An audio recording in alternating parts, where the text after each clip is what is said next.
तो इसलिए मित्रों, ये जो उनकी खासियत थी और उनके लेखन में अनेक पात्र आए हैं, रघु रमैनी हो, कामरेड मकबूल हो,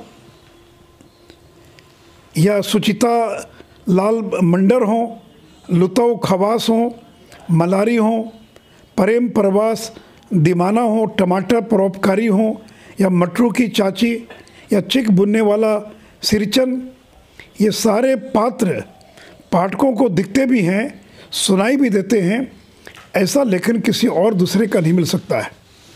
और मित्रों, यहाँ बैठे लोगों को शायद मालूम है कि नहीं मालूम है कि जब अज्ञेय ने 1965 में दिनमान का प्रकाशन प्रारंभ किया तो उसके पहले बिहार के संवाददाता फणेश्वर नाथ रेणु थे। और इतना ही नहीं, उस ज़माने के अंदर जो विधानसभा की जो पत्रकार दीर्घा होती थी उसका पास साप्ताहिक संवाददाताओं को नहीं मिलता था। लेकिन लक्ष्मी नारायण सुधांशु जी भी पूर्णिया से आते थे, बड़े साहित्यकार थे, और उन्होंने रेणु जी के लिए और पास की व्यवस्था की थी। और शायद यहाँ बैठे लोगों को मालूम होगा कि रेणु जी की कहानियाँ, उनकी पुस्तकों का अनुवाद कई भाषाओं के अंदर हुआ है।